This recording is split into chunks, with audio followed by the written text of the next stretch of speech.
हाँ पीछे हटो कम। 1648 में किला मुबारक यानी लाल किले का उद्घाटन हुआ। 9 सालों की मेहनत, कारीगरी और इंतजार का हासिल था ये किला। 2 धुरियां किले को 3 भागों में विभाजित करती थी, जनता, मर्दाना और जनाना।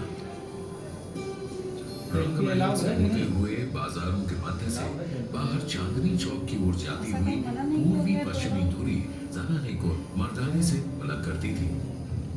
उत्तरी दक्षिणी धुरी और पूर्वी पश्चिमी धुरी दीवान आम में एक दूसरे को परस्पर विभाजित करती थी। उत्तरी दक्षिणी धुरी शाही भवनों को सार्वजनिक स्थानों से अलग भी करती थी। कहा जाता है कि किले में शाही घराने के लिए कई बाजार थे। इनमें से सबसे आलीशान था छत्ता बाजार।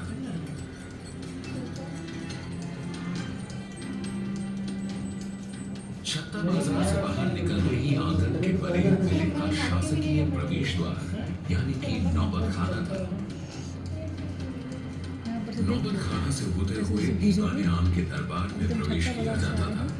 यह वह दरबार था जहां प्रजा शहंशाह से मिल सकती थी। शासकीय समारोह और त्योहार भी यहाँ मनाए जाते थे। दीवाने आम से आगे किले के सभी हिस्सों में शाही परिवार के अलावा किसी का भी प्रवेश वर्जित था। बाग, प्रशासनिक भवन, निवास और मनोरंजन के कक्ष, इन सब में शाही घराने के ही लोग जा सकते थे। दीवाने आम के ठीक पीछे रंगमहल था। यहाँ शहंशाह और शाही परिवार नृत्य और संगीत की महफिलों का आनंद लेते थे।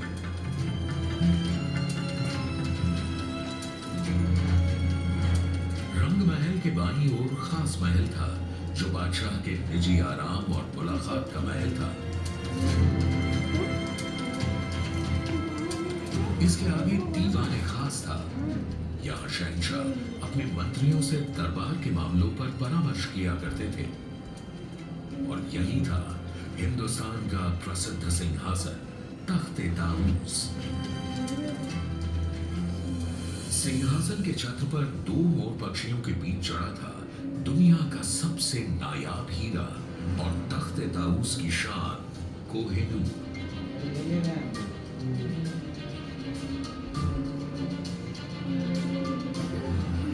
बादशाह के निवास के बगल में खूबसूरत हमाम था जो खास शाही परिवार के आदमियों के लिए था। पूरे लाल किले के खूबसूरत भवनों में और साथ ही हयात बख्श बाग, मेहताब बाग, सावन भादो और मुमताज महल में यमुना का बेहतरीन पानी नहरे पुष्प या स्वर्ग की धारा में बहता था। 200 वर्षों तक लाल किले ने कई आक्रमणों का सामना किया और मुगलिया सल्तनत और पूरे हिंदुस्तान का दिल बनकर मजबूत खड़ा रहा। लेकिन 1857 में अंग्रेजों ने आजादी की पहली लड़ाई के जवाब में किले पर धावा बोल दिया। किले की लगभग 80% इमारतों को नष्ट कर दिया गया और उनकी जगह ले ली अंग्रेजों की बैरकों ने।